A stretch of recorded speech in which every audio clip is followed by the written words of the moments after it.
And now, The Money Show with Motheo Khoaripe on 702. Let's walk the talk.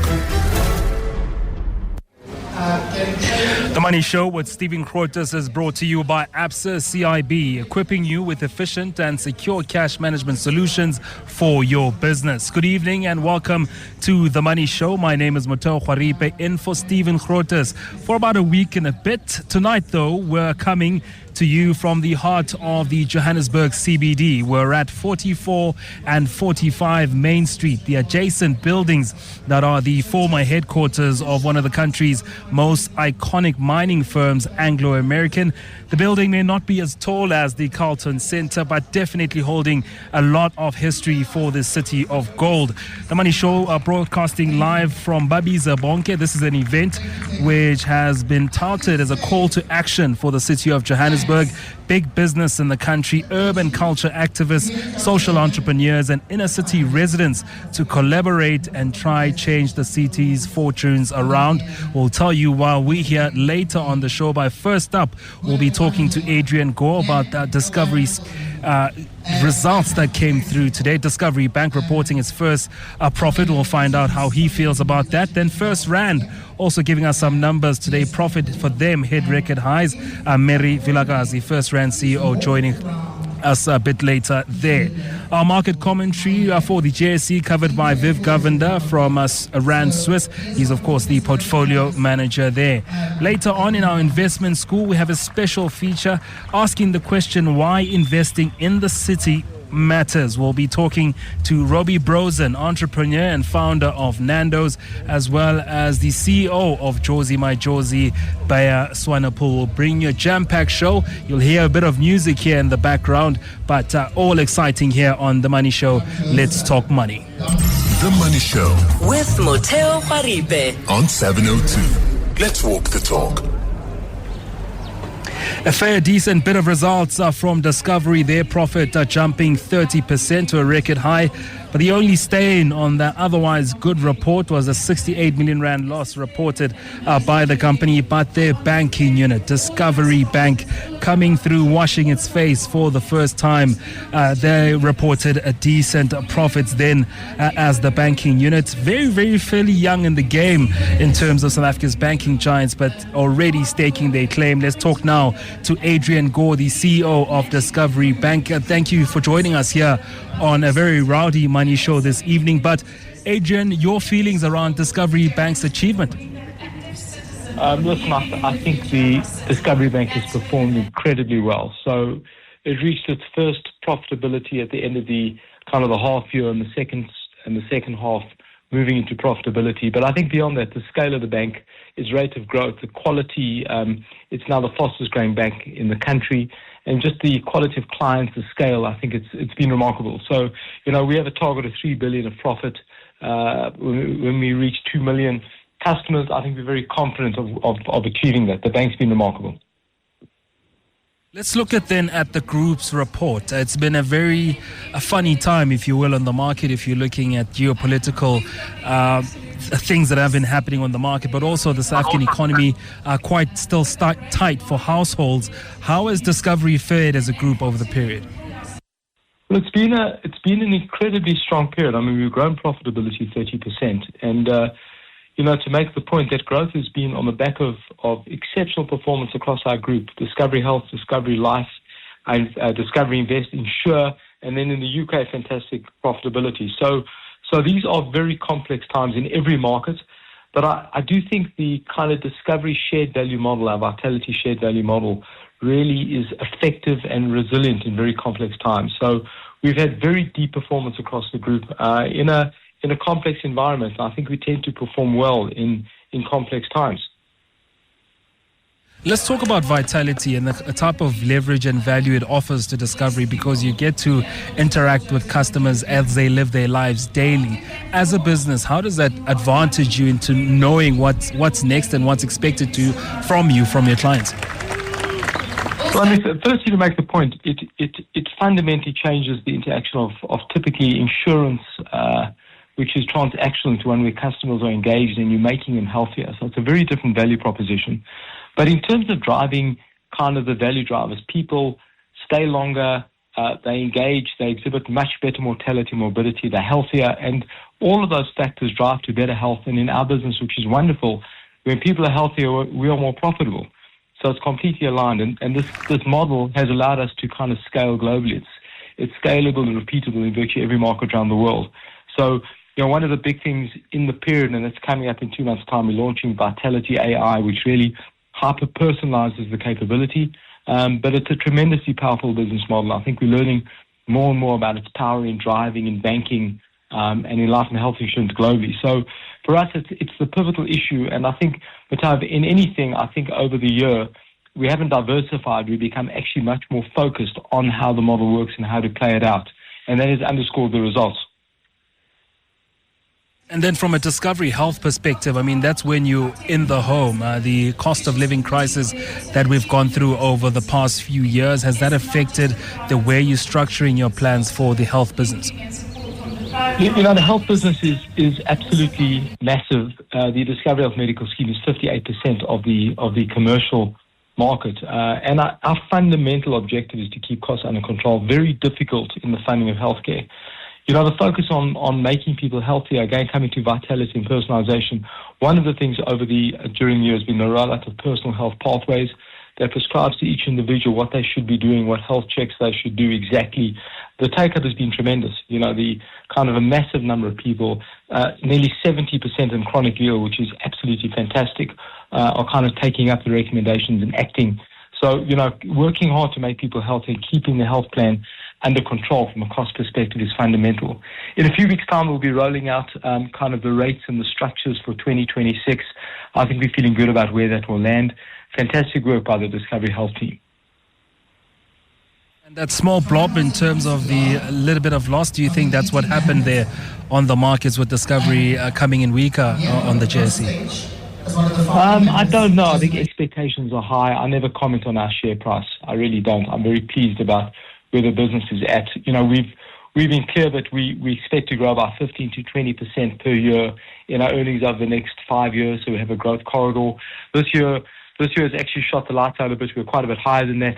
I'm pretty comfortable. If Discovery Bank continues to grow, and we think it will, the stuff we're doing globally, we're feeling good about where the business is going. So I'm not concerned at all about that kind of thing. I'm very comfortable and proud of our team for what we've done during the year. Thank you very much tonight, Adrian, talking to us about Discovery's overall performance over the past year, shooting out the lights, as he says. Discovery Bank also washing his face, reporting a first profit for the year. 702 and Cape Talk. Motheo is on X At Motheo_Khoaripe. The Money Show with Stephen Grootes is brought to you by ABSA CIB, equipping you with efficient and secure cash management solutions for your business. The Money Show with Motheo Khoaripe. on 702. 702.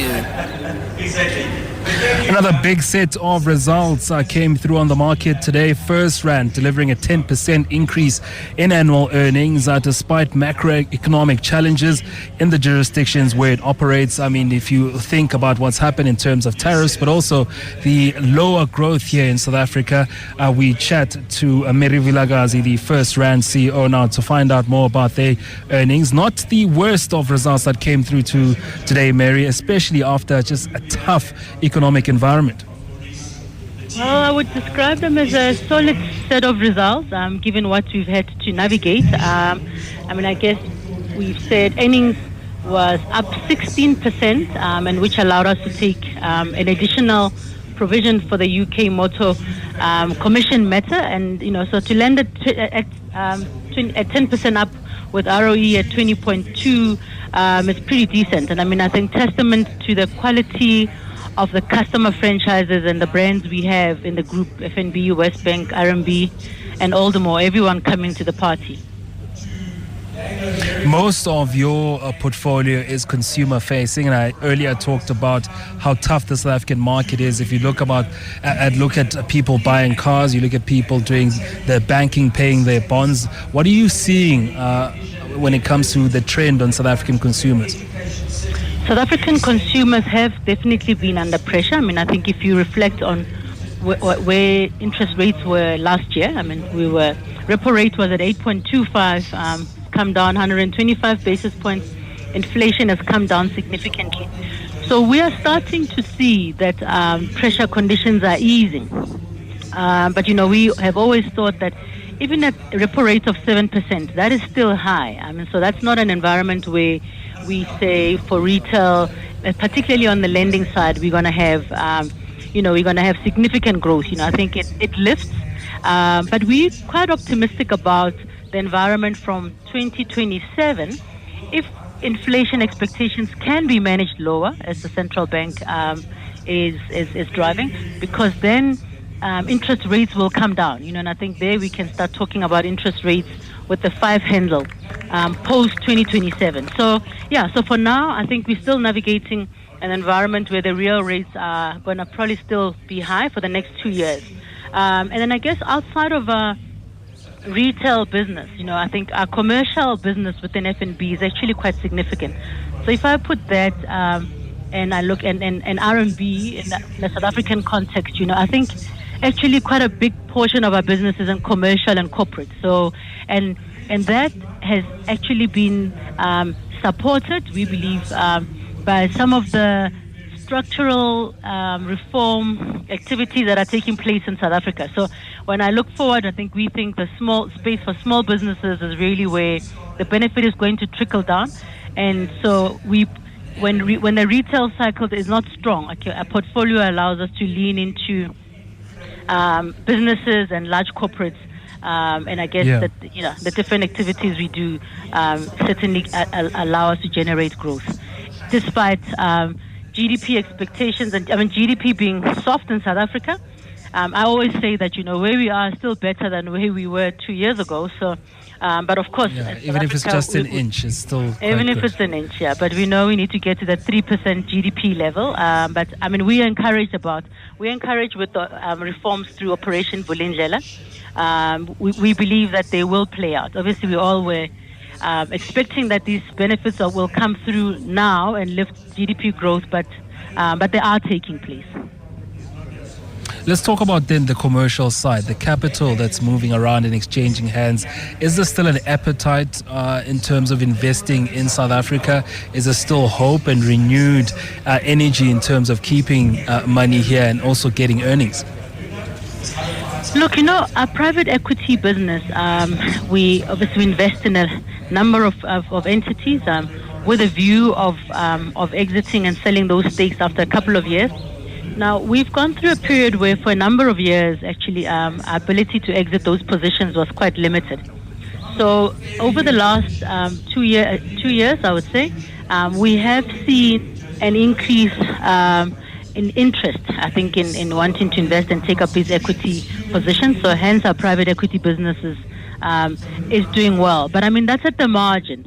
I think investors will come in significantly when there is delivery on all the promises we've said about reform and growth, So when you go overseas and speak to investors, there's still quite a lot of people who are sitting on the fence, wanting to make sure that, I guess, we've got the necessary political stability and actually that we're executing on reforms. So that will, I think, be the ultimate uplift. In the meantime, our focus in South Africa is supporting businesses that we believe will be recipients of the structural reforms as the economy orientates itself away from monopoly or state-owned entities, to having a lot of private sector participants. We think the small businesses will be beneficiaries, and I guess F&B commercial business, from looking at small businesses in the informal economy to large businesses, is well positioned, I think, to support those customers.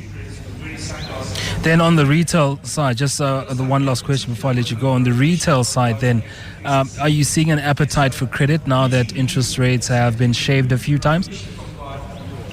I would say not large. A small shift, but not. I wouldn't say that that's resulted in a significant uplift in credit. Unsecured credit, so that's personal loans and credit cards, that's still growing at about 5%.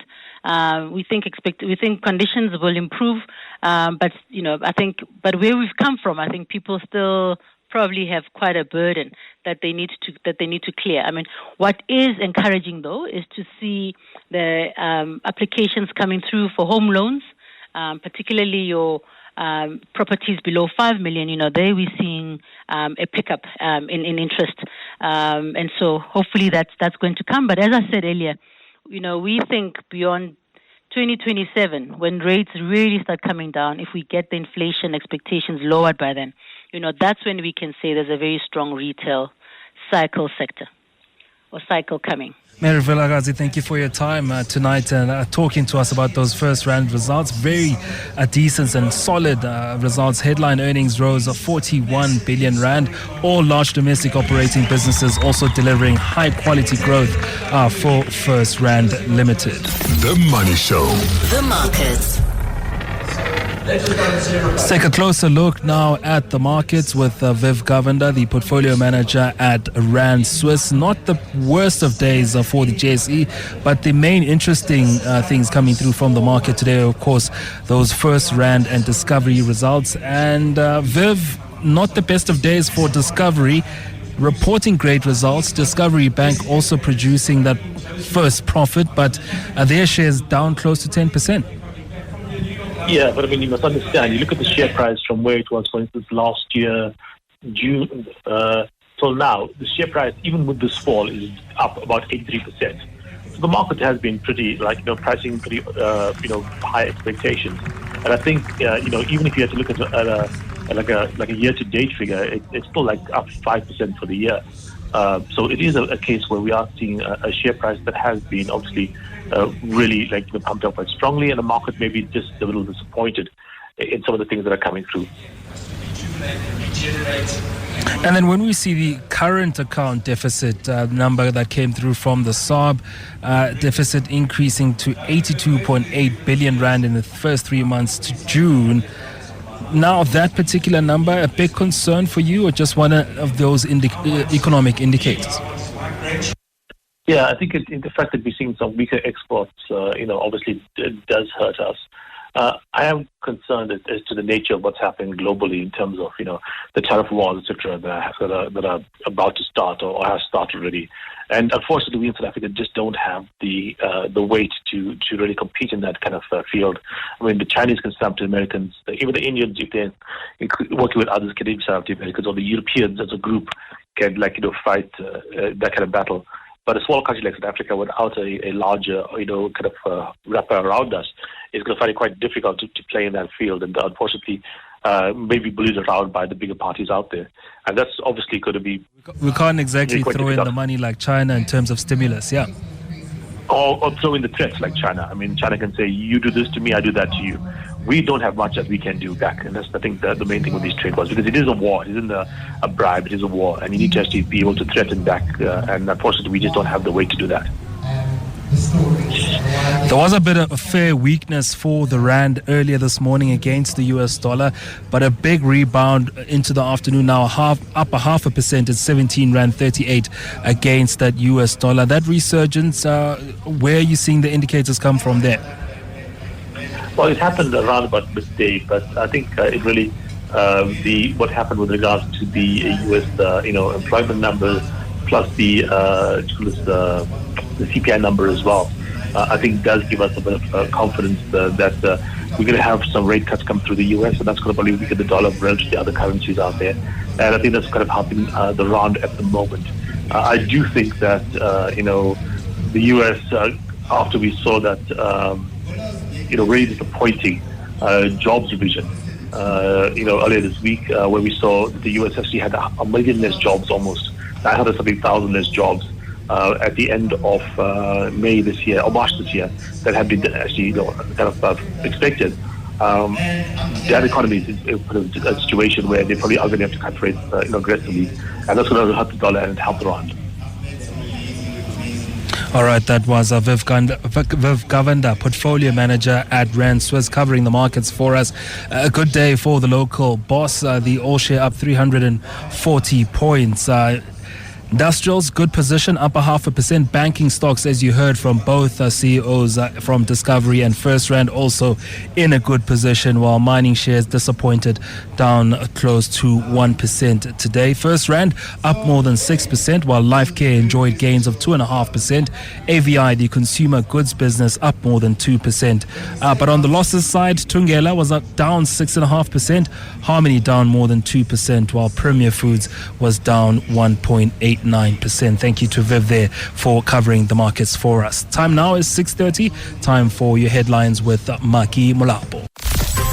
The Money Show with Stephen Grootes is brought to you by ABSA CIB, equipping you with efficient and secure cash management solutions for your business. Critical skill. It's been amazing to be given such an opportunity. The Money Show with Stephen Grootes is brought to you by ABSA CIB, equipping you with efficient and secure cash management solutions for your business. Tonight's edition of The Money Show coming to you from the Johannesburg CBD, the old headquarters of Anglo American. That would be 44 and 45 Main Street. And tonight we're joining a very exciting initiative called BABIZE, BONKE, looking to change the fortunes of the CBD, whether it's from education and training and making sure that the inner city is safer, making sure that there's more living spaces, making sure that the CBD gains its former sparkle. We'll be talking to a couple of champions that have joined this particular initiative, and they'll be telling us why it's important to invest in the inner city. It's a program that's quite exciting. I was here with the team earlier setting up for this particular occasion, and we enjoyed some shisanyama from Guamaimai, some nice meat coming through from the Johannesburg CBD, from N Street.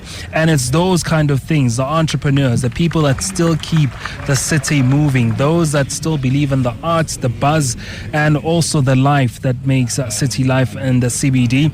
This particular initiative, in conjunction with the city of Johannesburg, also the Maharashi Institute, where they are training a lot of the city's young people to become either the part of the security that will make life a bit safer here in the Johannesburg CBD. In the next hour, we'll be talking to Melusi Mhlungu, making a bold return from New York to Johannesburg. He's one of the creative heads, part of Jozi My Jozi. And later on, also talking to BABIZE BONKE champion Nandi Dlepu on building culture and community in this particular Johannesburg CBD.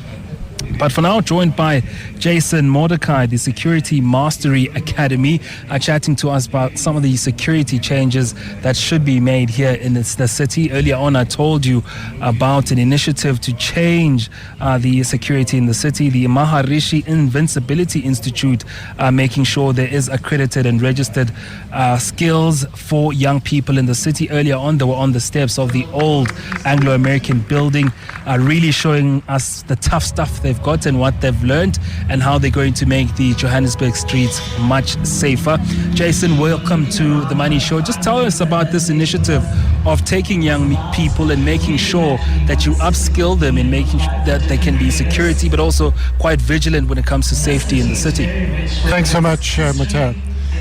So the Security Academy was built out of this dream to build Education Town, and of course people need to feel safe in Education Town. So the idea was, let's create an academy and use those students to change this part of the inner city. So we brought in these students that are completely green, never did security, nothing like that before, put them through a brutal boot camp, and eventually started to sculpt them into something. So we've now had 2 intakes. The guys are doing their security qualifications. They're training. They're doing combatives training every day. They're doing fitness. And yes, it is a hard industry that we all know the risks. Quite tough, yeah. It's tough. But on the other hand, we want to build deeper human beings that can go out there and build connections, that are ambassadors of the city. There's a bit more depth to them than just a guy that stands and opens and closes a gate. Now, safety is a big question, especially when you talk about the inner city anywhere in the world, right? Yeah. If the inner city is safer, people can walk outside, there's a nightlife, there's a lot of businesses that can operate. That does feed into the economy of the Johannesburg CBD. So as you train these young people, what is your experience? What are they saying in terms of gaining these particular skills? You know what's so interesting is I'm starting to see, if I think of May last year when I stood in front of that first group, I'm seeing those people change and develop. And we have an ethic in the Security Mastery Academy. We call it extreme ownership, and they are taking that ownership, and they're starting to realize that they need to take ownership of their city. And when I interviewed them, about 70% of them said, when I said, why do you want to get into security? They said, because I want to make my community safer. And so my real dream is that, yes, we're gonna make this part of the city safe again, and we're going to build these amazing security practitioners. But let's hope that it starts to filter out into the other parts of Jozi. I have students from Orange Farm. I've got students from Vosloorus, from Alex, from Soweto, from all over the place. And let's spread that goodwill and the knowledge that these kids have. But in terms of the economic change in their lives, is there a stipend, is there financial backing from big business and some of these drivers of this particular initiative? Yes, they do have a stipend, and it progressively, it's a 3-year program, and each year, as they stick it out, it progressively gets bigger. So there's a lot of support that goes into building these students up. So there's a stipend, there's an amazing meal that they get every day. We understand that a lot of people struggle when just they go home. Just the basics of making sure sustenance is so people come with their scuffed in and they go home with food and they're scuffed in at the end of the day. And you know, it's one thing to try and secure these streets, but we realize people have to go home and live a life, and it's not easy. The one industry that is growing is the security industry. So we're hoping that these people are going to rewrite that story. Walk away with skills, walk away with a love for the city again. Thank you very much. That was James Mordecai, security at the Security Master Academy, one of the leaders there, training the young people in Johannesburg to make sure that this CBD is a bit safer. Thank you very much for your time. Thank you. Motheo We'll now also be joined on The Money Show. 6 to 8 p.m. It's all happening here at a live event at the center of Johannesburg. We're pressing the buttons, also enjoying a few refreshments and getting to know more about this BABIZE BONKE initiative championed by Jozi My Jozi. Really an event that's bringing together big business, the city of Johannesburg, the artists, the champions of training young people here in the city to make sure that we turn the fortunes around for the Johannesburg CBD. We're now joined by James Delaney, who's a contemporary artist in the city, a part of the magic makers for the Johannesburg CBD in making sure that the green spaces, the spaces that people live in, are still quite enjoyable and taking away the decay for the Johannesburg CBD. Welcome to The Money Show, James, and your efforts in terms of the art part of Johannesburg. Johannesburg always has been a melting pot of art and music.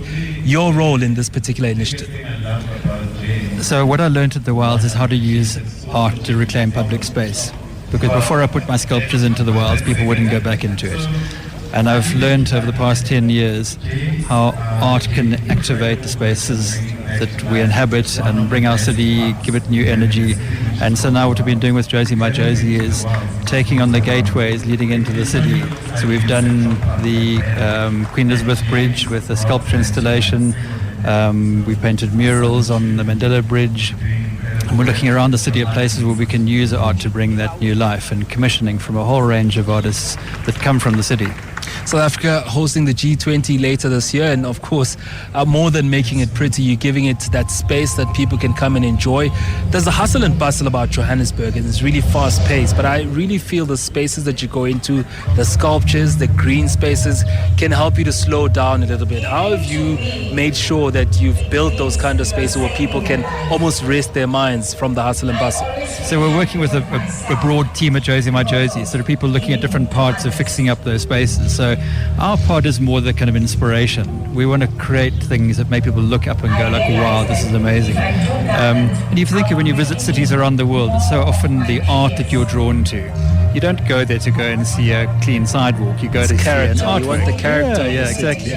And so even you mentioned G20, we're working on projects now for the highway leading from the airport now into town. So people, when they get off their planes and they drive into the city, they are wowed and they get this great sense of arrival. Are there any plans to make these spaces more sustainable? Yes, the G20 will come and go. Are there talks with the city to make sure that they're well kept and that there's more effort to make sure that they stay alive? The art doesn't die. It's so important. A lot of that is beyond our control, but what we do is design the art that it can live for a long time. So we build pieces which are pretty easy to maintain, and they are going to be secure and they're going to stay there for ages and ages, and to not make things which have a short shelf life. So there's no point in doing something about the G20 because it's a short event. Rather make something about the city itself, and the people of the city and the nature and the environment around it, so that will last for years and those pieces can become permanent. You're one of the champions in this BABIZE BONKE initiative, this Jozi My Jozi as well. How has it been collaborating with other city dwellers that want to make sure that the Johannesburg CBD regains its sparkle from the decay that we've seen in the past few years? So I'm kind of one of the downtown people. So the Wilds is almost in downtown. My studio is at Victoria Yards, which is on the edge of downtown. I'm in the city all the time. I designed a park for Liberty and Braamfontein called Indware Park, which looks into the city. And so I'm very involved in these spaces. So I never kind of detach from it. I'm like part of it. And for me, the city's got such magic. It just takes a few elements, and we swing that energy around, and people realize the asset which is here. Whenever I bring my friends from the suburbs or friends from overseas into downtown, they're like, wow, this is amazing. We're kind of overlooking this asset.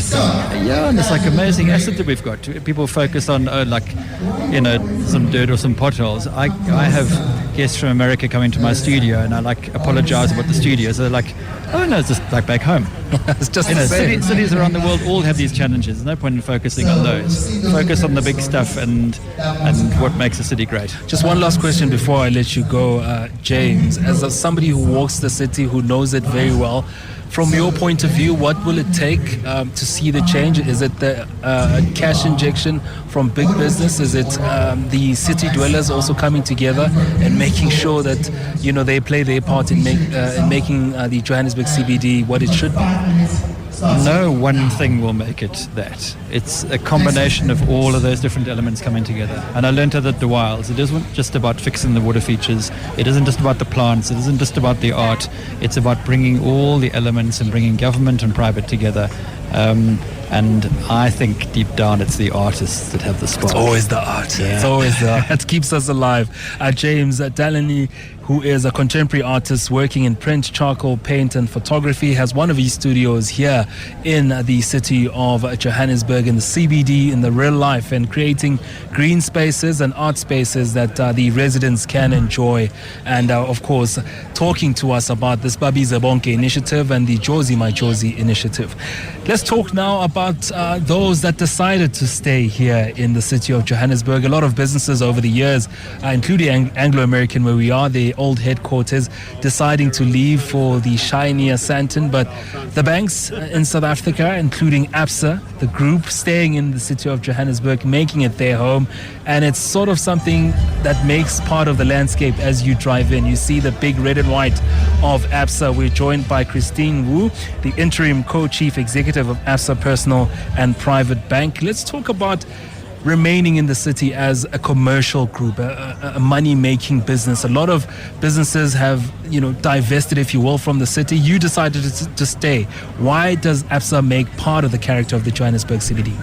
Well, I think as a systemically large and important bank in South Africa, particularly if you're in the retail business, you cannot divorce yourself from everyday South Africans. So their problems are our problems and their realities are our realities. So it was very important for me to be present and actually be part of the city.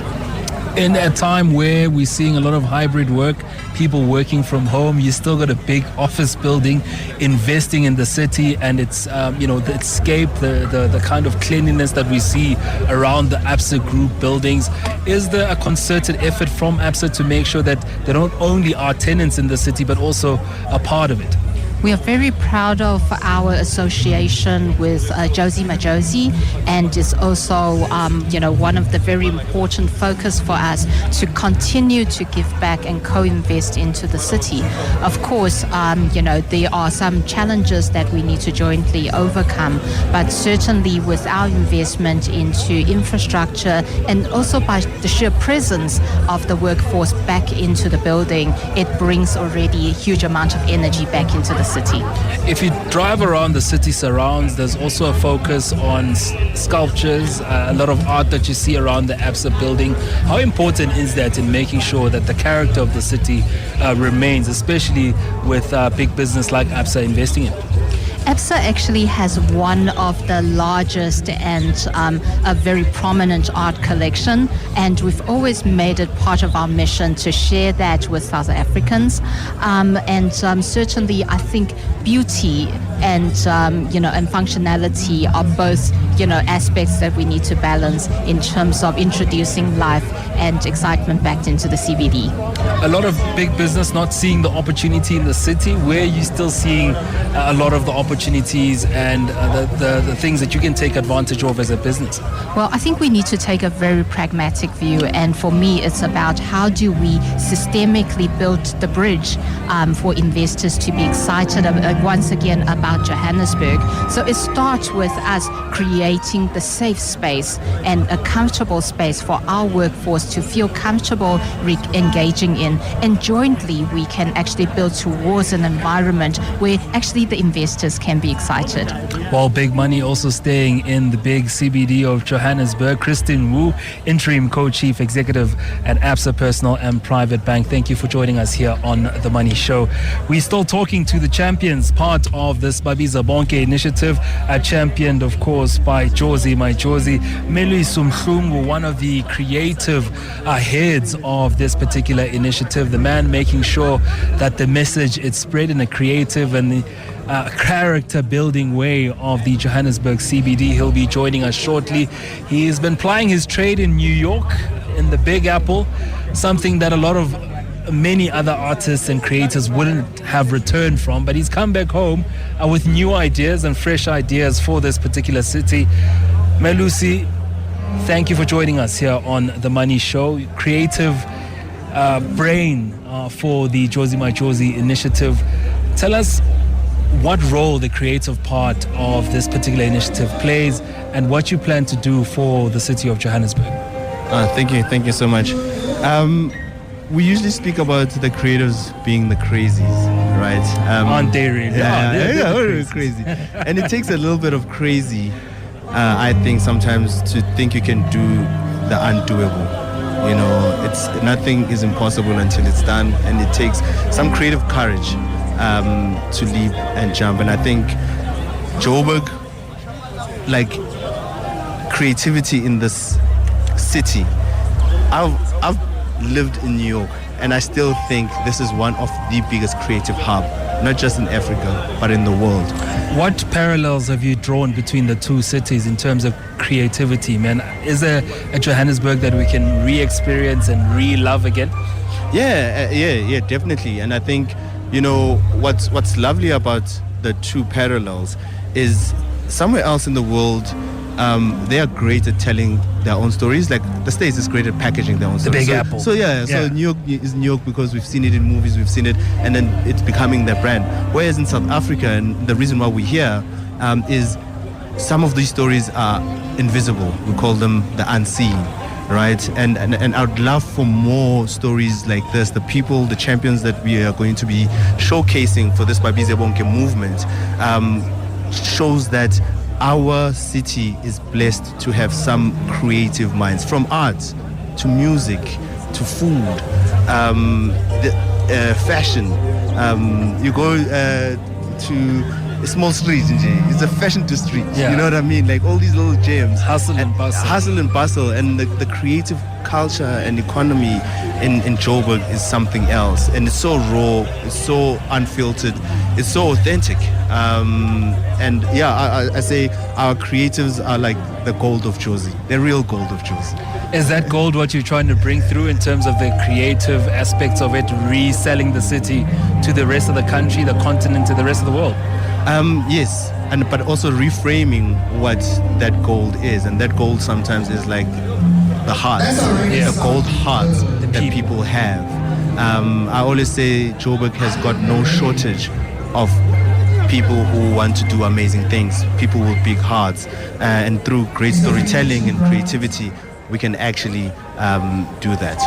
All right, that was Melusi Mhlungu, the creative director and one of the champions of BABIZE BONKE, championed by Jozi My Jozi, giving us the creative side, saying, coming from New York to Johannesburg, we've also got a story to tell. It is 7 o'clock.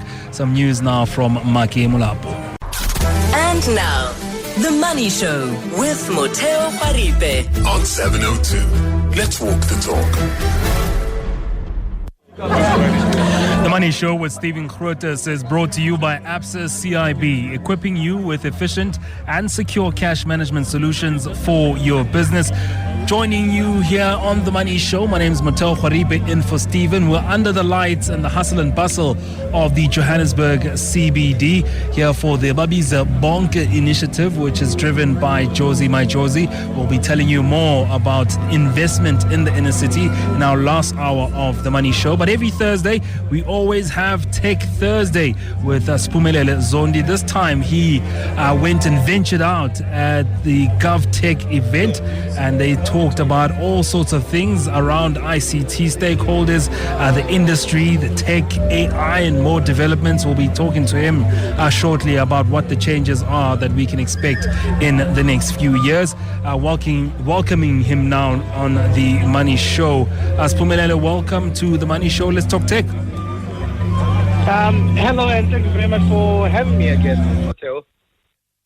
What is GovTech and this event, what does it aim to do for South Africa's tech industry? So GovTech is a 16-year-old event. And essentially every year, government and the private sector, and sometimes they even invite governments from across the African continent, and they essentially discuss technology solutions that can help in governance, and that can help in government as well. And even startups would be a part of this as well, where they get to showcase some of their solutions that can assist in governance, and even prototypes as well, if they have some prototypes that can assist in governance across the African continent. There were a lot of conversations around policy advocacy, the innovation scaling up in South Africa, as well as skills development. Is this from a policy front, from the government side, or is this a collaborative effort to make sure that what happens in the industry is also backed by refreshing policy from the government side? It's actually often essentially a request, right, from the private sector as well, to be a part of the solutions and to assist in terms of the policies that government comes up with in terms of regulation of technology. And as we do know that tech often moves pretty quickly, especially in the last couple of years, and government often lags behind, especially when it comes to policy. And government is often playing catch up in a lot of things. And as a result of that, then they need to sort of have a conversation with the private sector and with those that can assist them when it comes to a lot of these solutions and policies that can assist in terms of guiding how government should move forward with tech regulation in South Africa. The tech ministers, if you will, the authorities around technology in the country, stressing the point of data sovereignty. quite a lot of jargon there. What does that mean, and what would data sovereignty mean for South African users? So think about all the technology that we use, right? So when you think about data and where you store your data. So a good example is the fact that you have your hard drive in your home that you move around with, your external hard drive. That's where you store your personal data. But when we use a lot of the cloud systems that we use and the AI systems that we use, data is actually, it's not kept in the cloud as you might believe. It's kept in data centers, and data centers are often rooms that are housed in certain parts of the world. And those that hold the data sometimes can, in a way, sort of have access. They might not have access to the data itself, but they have access in how the data can be used and utilized in future because it's stored in their countries.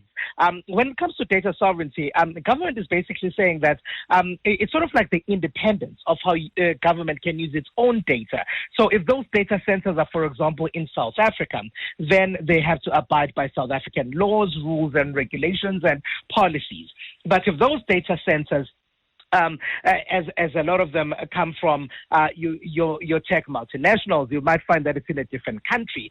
Then you might not have full control of how your data is stored, how your data is utilized, where it's used, or you might look at a situation where it needs to be collaborative because where the data center is and where the data is kept, they have their own laws and policies and regulations, whereas the country where the data is coming from, the government, the organizations that are creating the data, and even the citizens of that country, they're in a completely different place where there are different policies, rules, and regulations of how data actually works. So when it comes to sovereignty, I guess it's both ministers, Minister Plain Zimande and Minister Solimalati, who are both in charge of different aspects of tech policy in South Africa, saying that they, as a country, South Africa needs to start looking at data sovereignty and worrying and possibly creating policy on where and how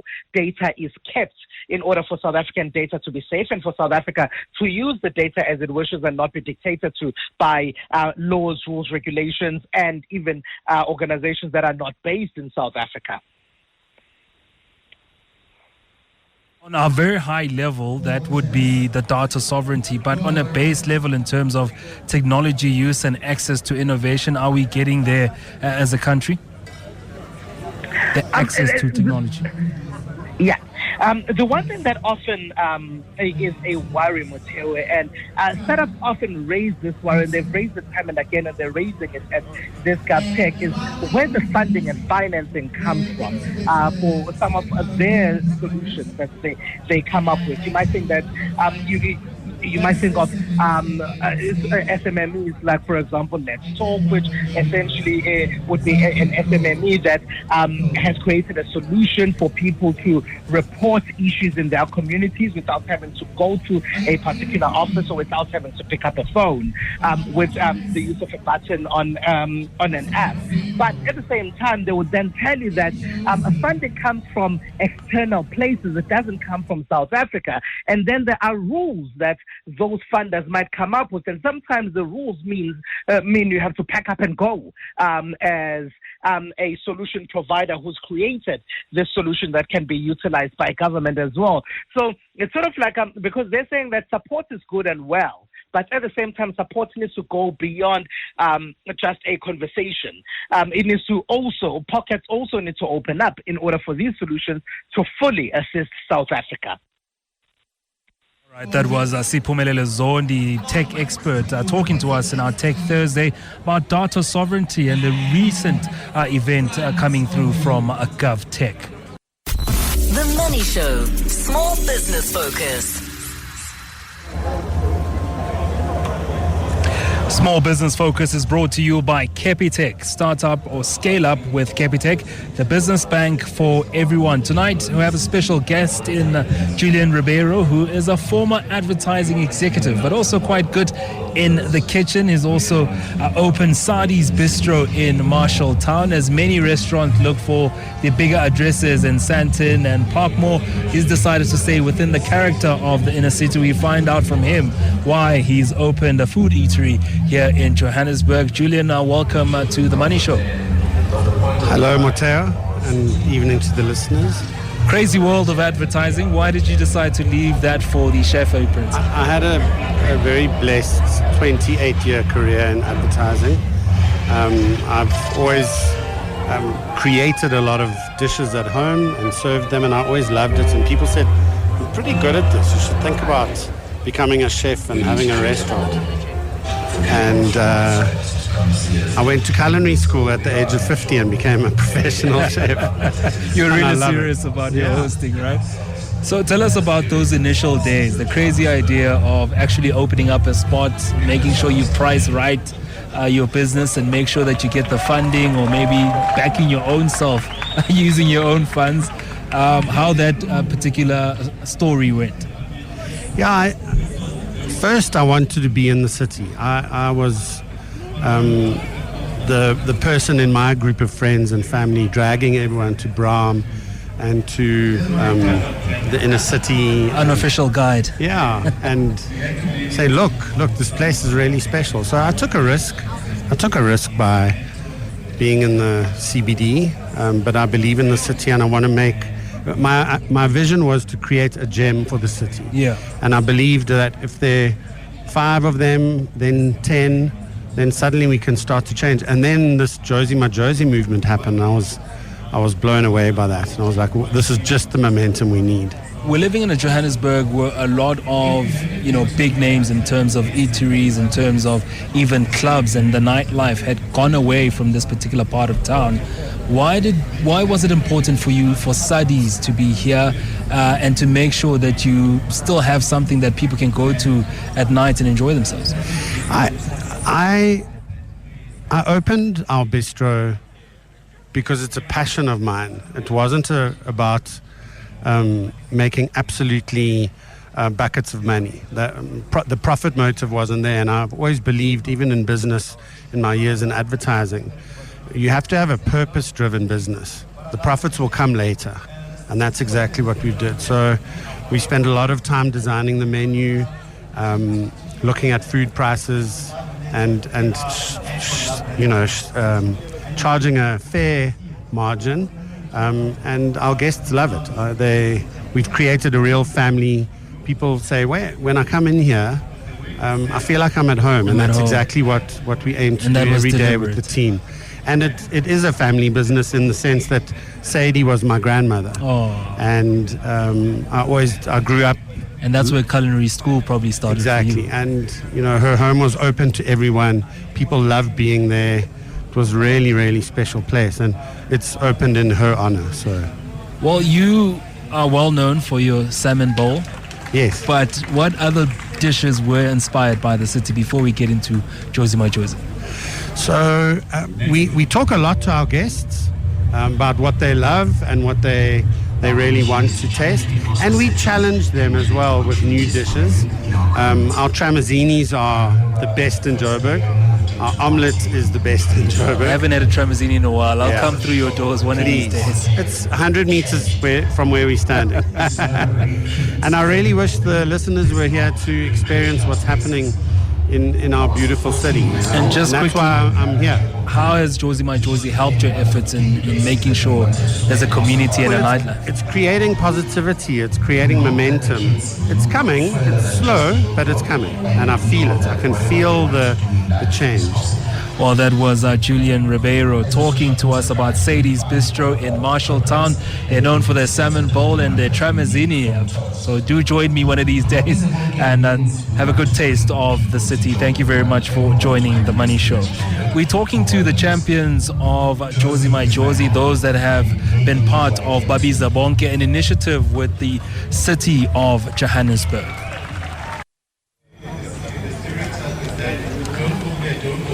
Welcome back to this special occasion here of the Money Show, broadcasting to you from 44 and 45 Main Street, Joburg CBD, the old headquarters of Anglo-American. They've exited the building and given the keys to a beautiful initiative called Jozi My Jozi, and that's where we are tonight, talking to some of the champions of BABIZE BONKE, an initiative to try and revive the city and keep its sparkle. We're now joined by Nandi Dlepu, better known as Mamakashaka. If you've been to all the events, if you're a Joburger, you'll know what I'm talking about. She's joining here now to talk to us about her efforts in trying to make sure she champions the Johannesburg CBD. Welcome to the show, Nandi. Thank you. Looking at what Johannesburg is now, we've seen a lot of great places close down. We've seen Newtown die down, but there's still the champions like yourself, other artists, other people that are interested in the city that still want to see it live and be revived to what it is. What does this BABIZE BONKE initiative mean to you? I think for me it is a long-awaited articulation of a deep desire that's felt not only by myself as a cultural curator and programmer, but whose focus is on the city. It just really felt like about time. It was honestly, the work that Jozi My Jozi is doing, the effort, the commitment, the slack that they're picking up on is truly inspirational and motivational. And like you said, a lot of us are, quite frankly, we feel seen. Then looking at, the importance of investment in art, but not only art, the music, the people that bring the city to life, those that are vendors that sell us the food at night when we want to have a bite. How important is that to still have, big business investing in initiatives like that? It's absolutely crucial, Motheo. I think right now, organizations, brands and businesses need to figure out a way to directly invest in the said businesses, oftentimes and not through a third party, but really getting into the city, finding out who are the true champions of the city. I not only work in the city, I live in the city.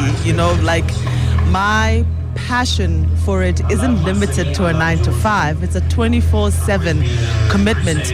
And I think that when you choose to empower the right people, and the right people not who just program, but who actually live, breathe the city, that you're really going to start to see meaningful change and impact, because we're building for ourselves. We're not necessarily just building for an audience.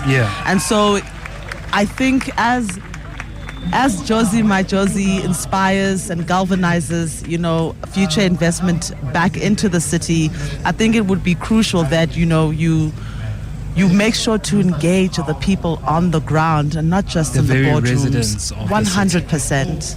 All right, that was Nandi Dlepu, Mamakashaka and friends. Check out that particular event and some of the great things that she does for the city. Of course, one of the champions for BABIZE BONKE, an initiative that is driven by Jozi My Jozi. The Money Show with Motheo Khoaripe on 702. Let's walk the talk. The Money Show. Investment School.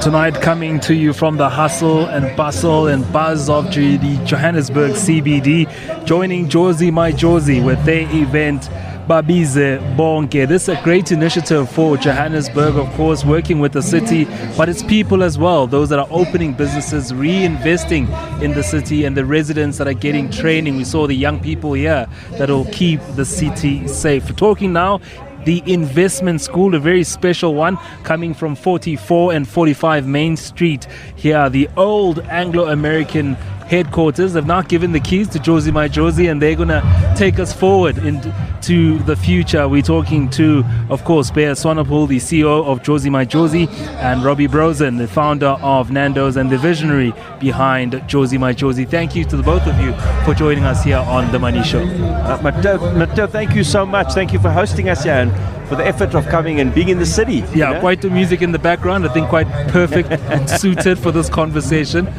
I'm tired of the doom and gloom, and I'm sure a lot of South Africans are. We watch on TV talks about the CBD, the derelict buildings, and the neglect. But you decided to come together as just private citizens wanting to see a change in the city. Why Jozi My Jozi? I think the catalyst really was the space, 44 Main and 45 Main and the inner city, because we want to regenerate the city from the space. And Anglo-American moved out to Rosebank and they wanted to reinvent the space, and so they contacted Wits Business School, and I'm on the board of Wits Business School, and they wanted Wits to move in, and we put a challenge to Anglo. We said, why should Wits move in here when the city's broken, the city's derelict? You Anglo, you built the city, you have to fix the city.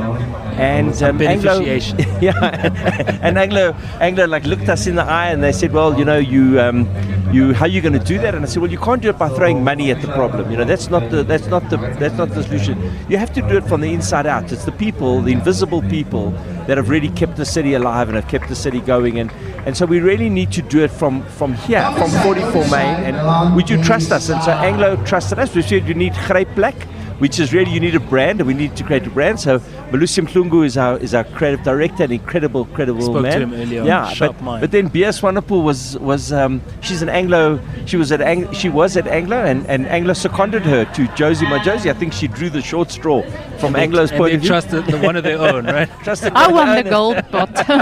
Just Joburg born, but lives in Pretoria. And Anglo said, you know what? Come, let's put Bea in command and control and see what happens. And she's been beyond exceptional working with the city, and Bea can tell you, it has really been exceptional for me personally. Just interacting with the city that I love, and doing it from a place of 44 Main, which built the city, but to do it now, to reinvent the city from here in a different way, where the crazies are going to wake the nation.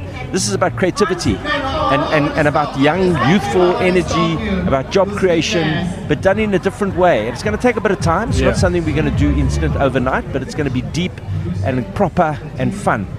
Bea, you're the CEO of Jozi My Jozi at a time where a lot of big business, a lot of people see Johannesburg CBD in a very negative way.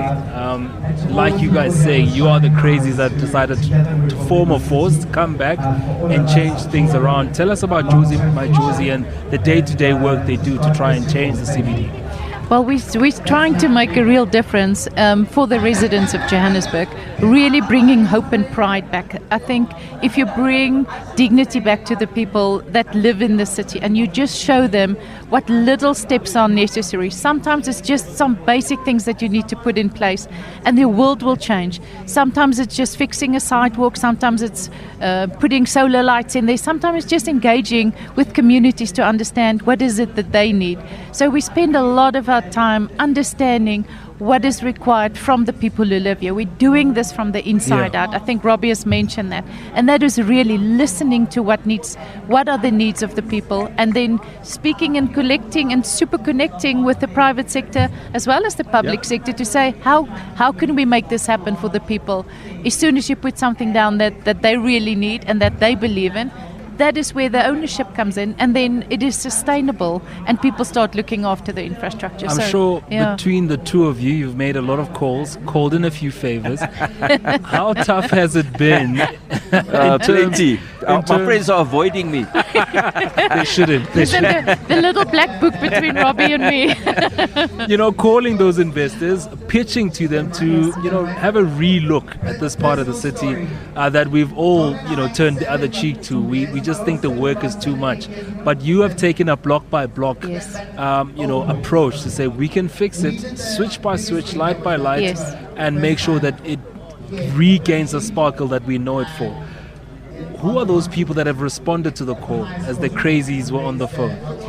Well, it is most of the private sector in the inner city. We started with the people we felt most comfortable with and the bigger corporates. So we went to Standard Bank, FNB, we went to Nedbank, ABSA. They have been absolutely incredible in supporting us.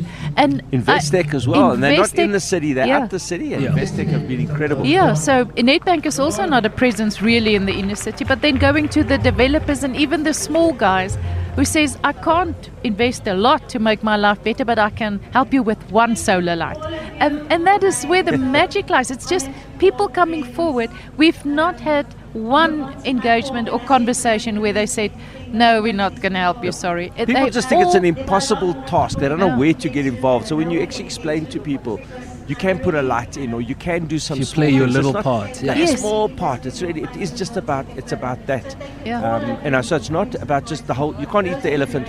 Small bites. It's baby steps, and that's where that's where the magic is like. The most frustrating thing when you try and get big business or other people to invest in an idea is the many no's and the shut doors and the friends that don't answer your phone anymore. So what's kept you going? What are those initiatives that you've seen and thought, geez, Rob, geez, Bea, that is what we're here for? Look, we have cried at each other now and again because, you're working obviously with the city. It's been, challenging but exciting at the same time. I mean, they've been, we've had a few mayors that have come and gone, and but there's been good city managers, and so we managed to fix potholes and do certain things. But I think the rejection you get is people looking at you thinking it's impossible, and you're not really going to make a difference. Yeah. Some people have told us, why should you fix the city? Let the city fail and let the ANC then get pushed out of power, and why are you doing it to make the ANC look good? And we're apolitical. I mean, we can't just sit back and watch the city fail and then the people that jump on. No, so it's been a very tough job. I probably it's one of the toughest jobs personally I've had to do, but one of the most exciting and purposeful. So I feel that what gets me up in the morning is the purpose, that you're actually doing things. The first thing we really looked at was safety and security, and we've got the Security and Mastery Academy now with the Maharishi, which is going to be incredibly successful. And BABIZE BONKE is to come and see what Maharishi are doing. I challenge all your listeners to come and see Maharishi, understand what Maharishi do, come and visit the city. But the next layer is social, the homeless of Joburg. And we've got an incredible company called Zlato that are going to be helping us with that. And it's just, we're going to fix the city in Joburg, but we're also going to impact the world, because the solutions that we're going to find are solutions that are going to impact Berlin and San Francisco, because we've got new technology that we bring in to help some of those problems. It's really exciting. We're looking at it from a different lens. Yeah. And so that's what keeps us excited. Has there been a collaborative effort with the city of Johannesburg in marking out the spaces and where the need areas are where you can help with the development? We've got actually a very great relationship at the moment with the City Council and with all of the different municipal-owned entities. We talk about what needs to happen, where does it need to happen, who's going to take which part of the project. So the integration and the support and the collaboration from the public and the private sectors has really been incredible. It was initially very difficult. We had to build up trust so that they could see we're not in here, there's no other side of the coin, we're not in it for anything. We really just want to do this. Yeah. But listen, if you get the feedback from the people, especially where we're busy in those precincts, and they give you feedback that we've changed their lives, they feel safer to go outside, there's parks where the kids can go after school, where they can spend weekends, that is what keeps you going. That is where you see a real impact in real people's lives. That's what keeps us going. I mean, I think the key thing we've looked at is how do you fix the city through the lens of our constitution? Okay, and it's we the people. So our constitution starts with we the people. And if you take the constitution, it really is about human dignity and the power of the individual. And that's the lens that we've looked at how to fix the city. So when you see people standing up, exactly as Bea has mentioned, and the excitement in that individual, and you've changed that individual, but it's sustainable. It's not like that tomorrow you're going to come back. I'm tired of fixing the city from Sandton and coming on Mandela Day and then fixing and the next day and running out. It's more than just 67 minutes. It's much more than that. And so to me it's about a sustainable solution done by the people in the city, because you're giving them dignity and you're seeing them. We're seeing people. It's people seeing us back and we're seeing people. And the BABIZE BONKE campaign that's been launched tonight is about 8 individuals, but there's about 40 individuals that really we could have highlight it, but the 8 individuals are exceptional. I mean, it's just exceptional what they're doing, and all we're hoping to do is to make them a bit more visible, because most people don't know them. Yeah. And so for them to be seen, they know where to go. Yeah. And they have no opportunity to actually be on 702 or on a platform like you guys with your listenership. And so we're giving them that opportunity, and that's the magic of a collaborative kind of relationship. It's not just throwing money at it. We continue to talk in the investment school tonight. Why investing in the inner city matters. That conversation with Bea Swanepoel, CEO of Jozi My Jozi, and Robbie Brozin, the founder of Nando's and the visionary behind Jozi My Jozi. Join us after this. The Money Show. Investment School. Welcome back to The Money Show. Chilling here with the crazies, as they call themselves. The CEO of Jozi My Jozi, Bea Swanepoel, and Robbie Brozin, the founder of Nando's and the visionary behind Jozi My Jozi. Let's talk about raising capital then for a reimagined Johannesburg CBD.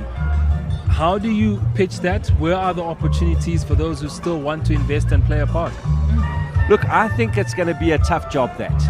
And I think it's coming because, people have got to see the trust and the work that we're doing. And without safety and security, without seeing some of the social issues that we're busy dealing with, and we're seeing some light, some really strong light at the end of the tunnel, it is going to take a little bit of time, a little bit more time. And certainly the brave guys with capital, there's some been incredible young people that have moved into the city, that have started reinvesting in the city, are going to get some really big rewards. I can tell you. It's almost like the gold rush that you've got to look at this. So is capital pouring in? Are we expecting capital to pour in tomorrow? No. Okay, actually we don't even want it to pour in tomorrow. We want to do it very gently. We want to do it that it's sustainable, organically, because Joburg is going to be built for the people of Joburg. It's not going to be built for the people of Sandton. We're not regentrifying the city of Joburg. We're going to make the city of Joburg, we hope to make the city of Joburg livable with dignity for the people that are working, living in Joburg, or working maybe in Sandton, living in Soweto, but decide to actually come and live in the city to save a taxi ride, for example. And so you're not going to come back to Studderfits here with your granny and your white gloves. That's not going to happen. You're going to get the Johannesburg CBD with more character. With more character, 100%. It's going to be character. There's going to be some music coming back. It's going to be the place to want to go to, but it's because you live there and you can work there. But it's for the people of Joburg. It's not for the people of Sandton, Bea, the conversation we've had with the both of you tonight on The Money Show, I've heard both of you talk about the people. How important is it to have sustainable programs that focus on the people, uplift the people, train the people, and make sure they can stand on their own and protect their city from the derelict that we've seen in the past years? I think we have seen the process of the people not being involved in protecting and creating their city. It is now the time where we give the people who are the gold of the city the opportunity to stand up for themselves. And Robbie mentioned the Constitution. This is a we the people moment where people need to step up and say, this is my city. I need to make sure that this city live up to the expectations that I have. This is the city that I can live in, that I can work in, that I can play in, that I can raise my kids in, and I will look after it. So our sustainability is actually in encouraging the people that this is yours. We're doing it for you. We're not doing it for anybody else. And the response has been incredible, the uptake and the movement, and just the way that this has gathered momentum, because our passion and what we're trying to do is real. There's no hidden agendas anywhere. And that has been the absolute magic in this. The Maharishi is that incredible, it's a free university. The Security Mastery Academy is creating students that are going to get automatic jobs in the safety and security industry. So completely sustainable. But while they're doing their 3 years, they're protecting the city. And so, it's an incredibly sustainable, beautiful model that's been developed by Jozi My Jozi and the Maharishi Institute. And so it's unique. I don't think there's anything in the world that's come out of that, where the students, after 3 years, and in that 3-year period, are patrolling the city. This particular initiative, Jozi My Jozi, is still quite young, still coming up.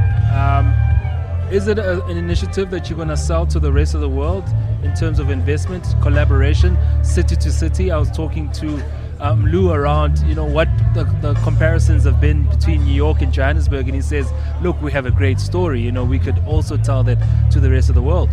I think that the kind of moment that we have at the moment, because the city, there's such inefficiency in the city, and there's so much to do in the city. The solutions that we're finding are solutions that honestly 3 years ago weren't actually even developed. So ChatGPT, AI, some of the solutions we're having for the homeless is through technology that wasn't developed 2 years ago. And so because it's so fresh and because we can actually develop it, we can export it. We can actually show the city of Pittsburgh, for example, this is what we're doing, this is how we're doing it. Their eyes, we have already showed them some skeletons of what we've done. Their eyes are like massive because they've got homeless issues in Pittsburgh and San Francisco, but they can't use the technology because they've already got investment in technology that's already old. We're bringing in the latest technology. So that's a very interesting moment in time to be doing it. It's not through throwing money at the problem. Money is not going to solve it. You can. That's one of the guarantees I gave Anglo, is that you can't throw money at the problem. That's too obvious. But we've got to be innovative. We've got to be entrepreneurial. You've got to create it from the people, like the people that have been highlighted today. Is such crazy, such beautiful people.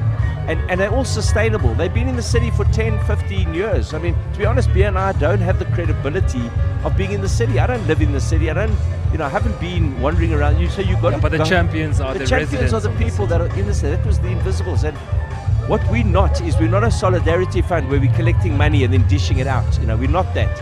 We're really about a super connector. Bea's brilliant at connecting and super connecting. And that's why my black book is people are running away from me. But when they actually realize what we're doing, when they BABIZE BONKE, come and see. When they see, you have no idea how people are saying we want to be involved. All right, that was the CEO of Jozi My Jozi, Bea Swanepoel, and Robbie Brozin, the founder of Nando's and the visionary behind this great initiative. Thank you for having this conversation with us. Thanks, Motheo. Thank you.